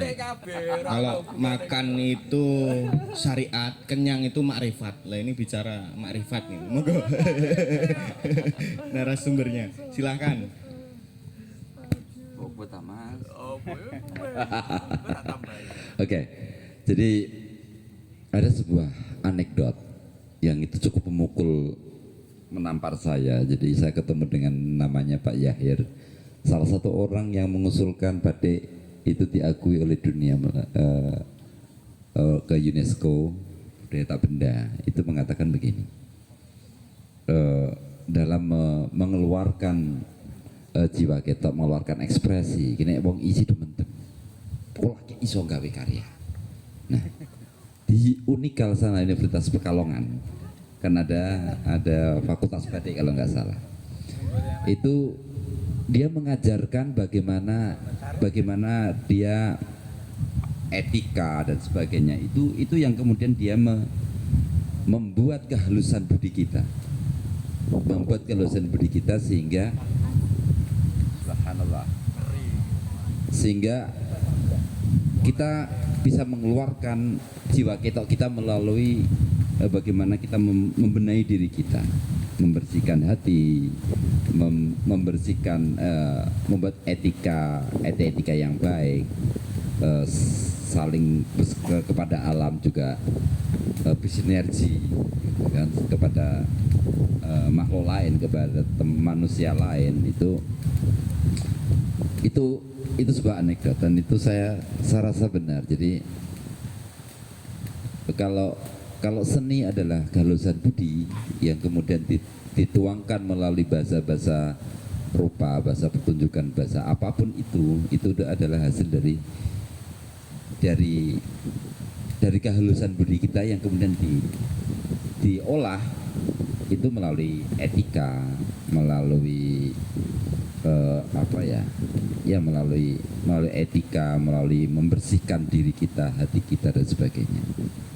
Saya pernah memberikan order kepada seseorang perempuan untuk membatik, dan maaf dia lagi datang bulan. Emosinya dia tidak terkontrol, hasilnya rusak mas. Dan saya tes kembali, Bu, ketika batik jangan pada posisi datang bulan, hasilnya apa? Artinya Artinya bahwa kita butuh nenaon batik ono jenenge megek. Megek itu menahan seluruh masalah kita, bahwa agar keluar itu keluasan budi, bukan masalah kita yang keluar. Jadi seniman tuh jadi ya pembadik itu nek sapuan ngono ya ora senimane, tapi justru hakikat dari senimannya adalah pembadik-pembadiknya, karena dia punya masalah apapun itu, tapi di megek yang dikeluarkan bukan masalahnya, tapi yang dikeluarkan adalah itu nilai-nilainya, itu menjadi bahasa-bahasa itu. Nah, untuk menajamkan apa yang menjadi keluaran kita, salah satunya melalui itu, salah satunya kita juga bersahabat dengan alam. Kita harus membuka wawasan kita, membuka daya imajinasi kita. Kita harus pandai membaca tanda. Pandai membaca tanda, nek bahasane Mas Yang ya ayat-ayat kauniyah itu mau. Jadi di alam ini kan semestinya banyak yang kita baca. Kalau orang-orang seni gitu, pada umumnya, nah aku ora umum nah aku soalnya. Paling mimes itu meniru alam, lalu kemudian nanti ada distilisasi, dirubah, lalu ada deformasi dan sebagainya. Nah, aku ada lompatan yang belum saya lonceng, jadi saya meyakini bahwa kalau hasil karya hari ini tanpa ada software masa lalu atau idiom-idiom masa lalu itu menjadi hampa gitu. Nah, aku mengeluarkan batik dengan metodologi weton, itu adalah konsep itu adalah konsep software masa lalu yang kita hadirkan hari ini. Kacau ini, betulnya baik menang. Jadi itu salah satu cara bagaimana kita membaca tanda-tanda, kita membaca tanda lalu kita belajar nilai-nilai yang dihadirkan oleh leluhur kita yang ada di alam dan sebagainya. Jadi ya kita baca tanda aja. Nanti kan ada kita renungkan, kita eramkan, kita kontemplasi dan sebagainya. Lalu itu harus dilatih. Kita harus punya pisau urat. Pisau urat artinya kita harus membekali diri kita itu menjadi pisau urat untuk membedah tanda-tanda itu, lalu kita bisa hadirkan makhluk baru bernama ornamen, bernama lukisan, bernama apalah, ukiran dan sebagainya. Salah satunya sih itu. Remuan, subhanallah. Iya, singkat. Oke, remuan itu kalau filosofinya saya belum tahu, tetapi itu teknik lama. Itu teknik lama di dinasti Nara, di Rokeji di Jepang itu ada teknik serupa remuan. Di Wonogiri itu ada remuan juga, di Yogyakarta ada keroan. Itu teknik untuk ini, untuk memberi kesan efek-efek, kan efek-efek efek-efek kesan. Nek di retorika kan bisa lah itu. Gitu. Paham banget. Baik, terima kasih. Ada tambahan? Mas? Tambahan Ya, baik.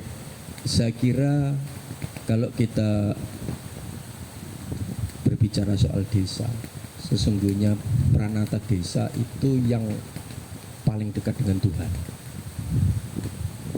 Jadi saya meyakini itu. Siapapun nabinya itu pasti dilahirkan di desa. Isa misalnya, Baitul Laham.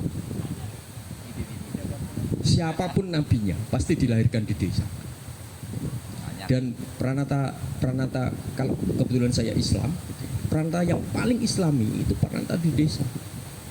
Mulai dari kita belum lahir sampai kita meninggal, itu yang paling dihormatikan di desa. Saya tak mencoba meloncat ke Deswara tadi.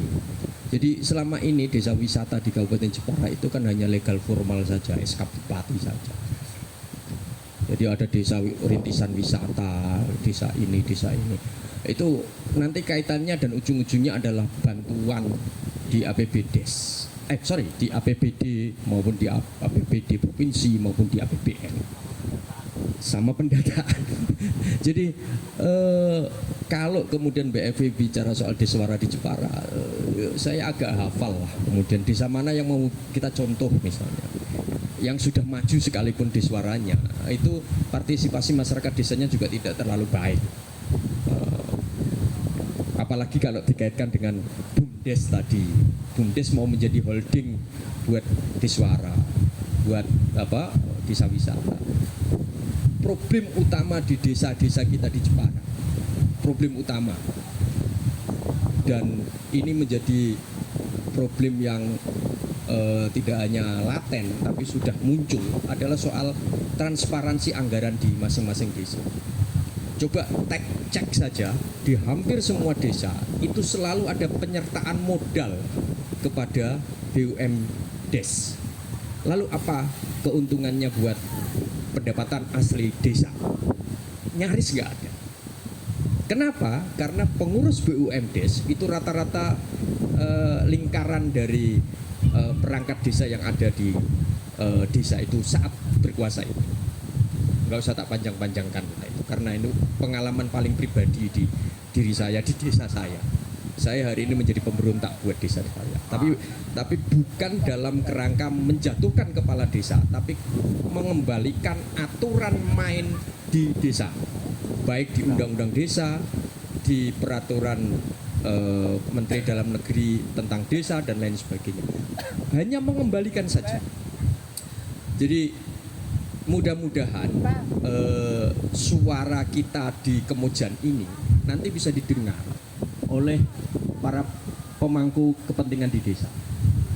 Paling tidak kalau saya nanti YouTube-nya akan saya kirim ke Menteri Desa. Kalau saya itu, saya kirimkan ke Menteri Desa agar Mas Nanang, mari kita datang ke Kemujan. Jadi jangan hanya di Jawa saja, jangan hanya di Bangsri. Kan biasanya orang Bangsri. Jadi datanglah ke Kemujan juga. Mudah-mudahan begitu. Dan saya akan kirimkan itu. Yang kedua, hari ini memang fokus dari Kementerian Desa itu di BUMDes. Sayangnya kemudian tidak dipersiapkan peranata-peranata di masing-masing BUMDes. Jadi misalnya tidak didampingi secara serius oleh pendamping lokal desa. Kan itu ada di masing-masing desa ada pendamping lokal desa, tapi tidak serius. Karena pendamping lokal desa ada problem. Honor dia akan keluar jika ditandatangani oleh petinggi. Sehingga laporan dia ya yang baik-baik saja, kira-kira begitu. Jadi ini problem gitu.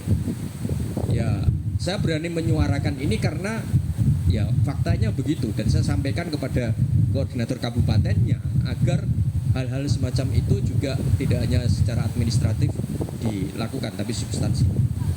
Nah, kalau soal penciptaan ya itu pakarnya Mbah Rohmat lah saya kira itu, dan saya kira tolong Mbah Rohmat tidak hanya datang ke Kemujan ketika ada program ini ya. Jadi Bang Jack, tolong ini dicatat. Kalau perlu nanti ada MOU di atas kertas materai 10.000, Rohmat dilarang datang hanya pada proyek ini. Dia harus datang secara berkelanjutan. Jadi program pariwisata Karimun berkelanjutan harus diimplementasikan dengan program pelatihan batik berkelanjutan. Bikinkan MOU Bang Jack, harus begitu Bang Jack. Nah, saya kira ini, dan mudah-mudahan pertemuan siang hari ini saya kok merasa dari tenang kemudian ada angin semacam ini dan menjelang hujan, dan saya kira hujan bagi kita adalah rahmat. Rahmat. Hujan bagi kita adalah rahmat, dan kemarin di Karimun hujan tapi di Kemujan belum. Mudah-mudahan hari ini juga karena sudah mau ditutup ya. Satu pertanyaan. Kemudian mudah-mudahan ini juga akan hujan. Bang Jack sudah lebih dari sekian bulan tidak hujan di Kemujan. Baik, terima kasih Mas Yang. Suara rakyat adalah suara Tuhan. Oke, ada satu pertanyaan lagi terakhir untuk menutup acara kita dari Bang Daniel. Silakan Bang Daniel. Monggo. Iya, assalamualaikum. Langsung aja ini. Dua sih, pertama ke Alif. Istilahnya apa yang keluar dari diri itu apa yang masuk ke diri. Jadi output itu bergantung dari input. Jadi masukkan, penuhi dirimu dengan hal-hal yang indah, kecil lah. Itu bisa dengan segala macam. Sekarang udah digital, udah gampang banget, bisa nonton, bisa lihat di internet segala macam, dapat inspirasi bisa dari sana. Dan juga yang penting itu bukan internetnya sih, yang penting jagoannya sama makhluk-makhluk ini. Masukkan dirimu di ruang lingkup itu sehingga outputmu juga jadi seperti bisa menyerupai outputnya mereka, bahkan mungkin bisa lebih lagi gitu. Jadi istilahnya, kalau istilahnya orang kota, ngumpul sama kita. Lalu yang saya mau ajukan pertanyaan konkret banget. Kalau tadi dibicarakan ekonomi kreatif, ekonomi lalu diberikan contoh batiknya Pak Sapuan. Mungkin ini yang bisa jawab ini ya tutore, pelatihnya Romat, dibantu sama yang lainnya juga yang mengikuti dan di belakang layar ini juga, dan mengikuti semuanya ini, ya Bang Ambon, Bang Jack juga dan sebagainya. Kalau ini mau dijual, berapa harganya?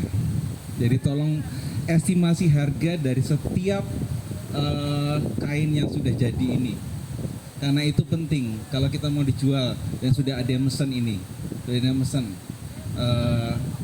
nanti kalau dibombastiskan lagi lewat media sosial, langsung masuk ke hotel-hotel, ke toko-toko di sini, ke souvenir shop, ke Tokped bahkan, atau ke Shopee COD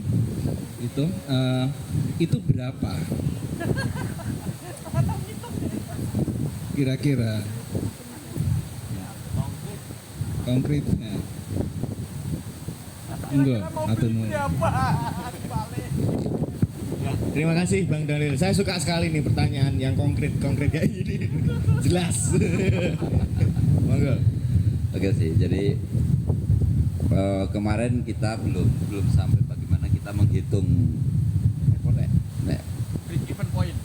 jadi cara menghitung modal, cara HPP ya, HPP-nya berapa itu kan kita belum sampai ke sana. Saya sih biasanya 3 kali harga bahan ya, saya paling gampangnya ngono. Jadi misalnya kain 2 meter itu adalah 40.000, ya sudah kali 3. Tapi nanti ada ini, dia berapa warna, dia motifnya berapa banyak, itu mempengaruhi juga.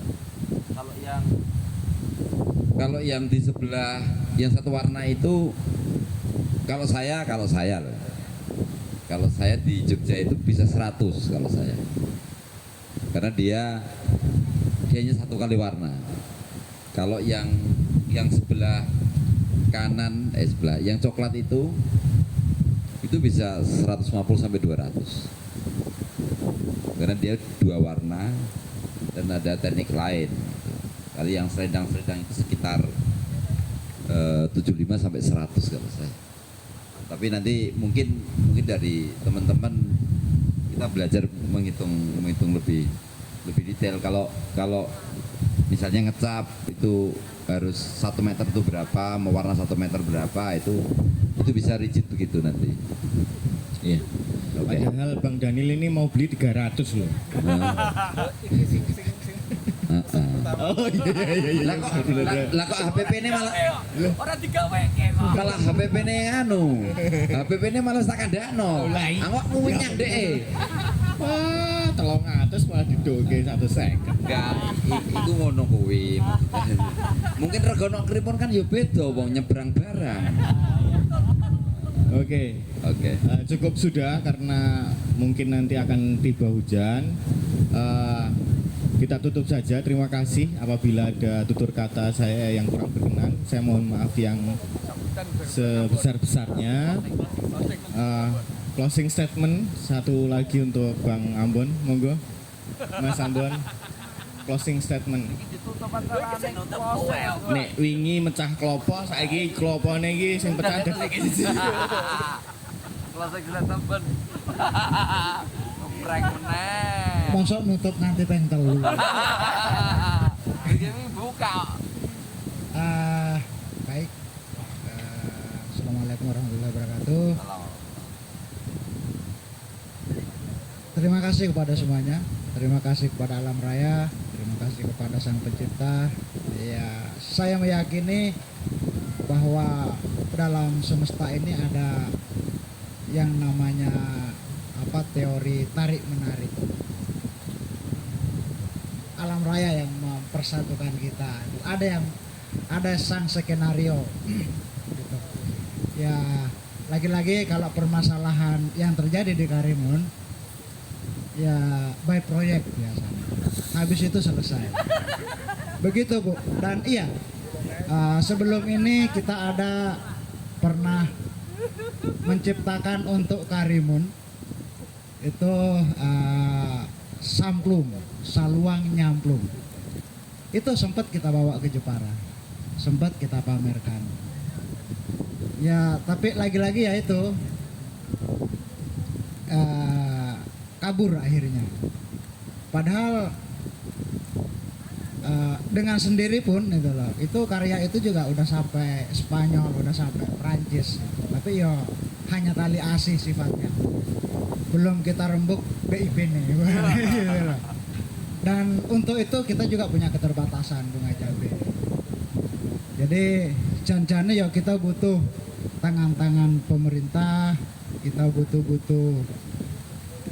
invisible hand itu untuk itu. Cuman masih ada dua idealisme yang siji dengan kekuasaannya kita yang orang-orang lokal yang penting berkarya selesai itu loh. Nek kongkon adolan ya berdua orang ngerti angka. Jadi mari kita bekerja dengan romantis itu loh. Berkarya dengan romantis. Harapannya seperti itu. Ya melalui yang atas, pemerintah atas, melalui lokal dan sentuh juga masyarakat, karena jare Mas Bayu mau ya masyarakat itulah inti daripada keindahan alam ini. Demikian, terima kasih atas perhatiannya ibu-ibu, dan untuk peserta kemarin ya kita sama-sama berusaha untuk berkelanjutannya biar nanti. Begitu. Cukup Mas, Ya. terima kasih. Ya. Wassalamualaikum. Waalaikumsalam warahmatullahi wabarakatuh. Terima kasih Bang Ambon kalau closing statementnya. Mungkin kalau ada sumur di ladang boleh kita menumpang mandi. Kalau ada undangan boleh kita datang ke sini. Hidup tanpa kekasih. Seperti sayur tanpa garam. Sepo rasanya. Ya wes, terima kasih banyak untuk semuanya, seluruh alam dan seisinya. Saya akhiri, alhamdulillahirabbil alamin. Salam, namo buddhaya. Salam kebajikan. Salam budaya, Om Swastiastu. Wallahul muwaffiq ila mutarik. Assalamualaikum warahmatullahi wabarakatuh.